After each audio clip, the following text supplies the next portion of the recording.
కరూరులో తొక్కిసలాట ఘటనపై టీవీకే అధినేత విజయ్ కు వ్యతిరేకంగా పోస్టర్లు వెలిశాయి. 41 మంది మరణానికి విజయ్ కారణమంటూ ఆరోపించడంతో పాటు విజయ్ చేతికి రక్తపు మరకలు అంటినట్లు ఉన్న ఫోటోను పోస్టర్లలో ముద్రించారు. రాజకీయ సభ ఏర్పాటు చేసిన 41 మంది మరణాలకు కారణమయ్యారు అంటూ పోస్టర్లలో పేర్కొన్నారు.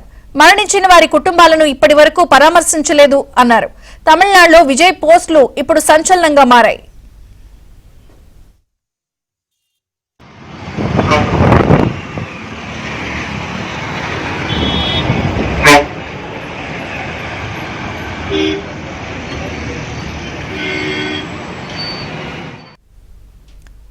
తమిళనాడు కరూరులో 41 మంది మరణానికి కారణం అయ్యారు అంటూ విజయ్ పై పోస్టర్లు వెలిశాయి. తమిళనాడులో ప్రస్తుతం ఈ పోస్టర్లన్నీ సంచలనంగా మారాయి.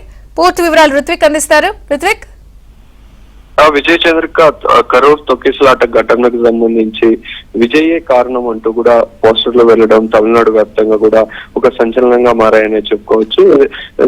శుక్రవారం రాత్రి తొక్కిసలాట ఘటనలో 41 మృతుల సంఖ్య 41కి చేరింది. నిన్న సాయంత్రం వరకు 40 మంది మృతి చెందగా ఇవాళ ఒక మహిళ సుగుణమ్మ అనే మహిళ కూడా 60 ఏళ్ల మహిళ మృతి చెందడం జరిగింది. దీంతో మృతుల సంఖ్య 41కి చేరింది.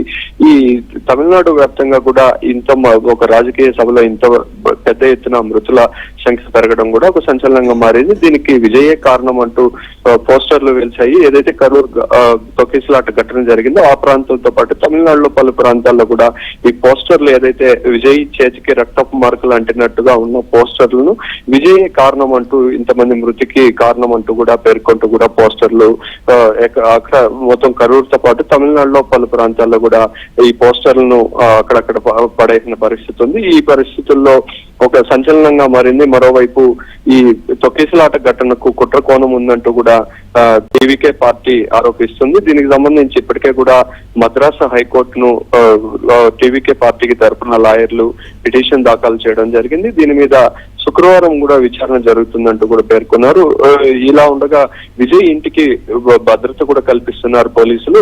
ఆయన చెన్నైలోని ఉన్న 2 నివాసాలకు కూడా భారీ ఎత్తున భద్రత కల్పిస్తున్నారు. ఇది మొత్తం కూడా తమిళనాడులో గత 2 రోజులుగా కూడా ఒక సంచలనంగా మారింది. దీనికి సంబంధించి ఇప్పటికీ కూడా మృతులను ఆసుపత్రికి వెళ్లి విజయ్ పరామర్శించలేదని, విజయ్ కి సంబంధించి కూడా పెద్ద ఎత్తున ఆయన మీదకు వ్యతిరేకంగా కూడా సోషల్ మీడియా వేదికగానైతే కరూర్ పరిసర ప్రాంతాల్లో అయితే ప్రజలు చర్చించుకుంటున్న పరిస్థితి ఉంది. ఇవాళ ఘటన జరిగిన ప్రాంతంలోనూ అట్లాగే చికిత్స పొందుతున్న బాధితులను కూడా కేంద్ర మంత్రి నిర్మలా సీతారామన్ కూడా పరామర్శించడం జరిగింది. ఈ ఘటనకు సంబంధించి విచారణ అయితే ఇటు పోలీసులతో పాటు కూడా న్యాయ విచారణ కూడా జరుగుతుంది. దీనికి సంబంధించి బాధితులు ఎవరనేది కూడా తేల్చాలంటూ కూడా ప్రజలు కూడా పెద్ద ఎత్తున కోరుతున్న పరిస్థితి కనపడుతుంది.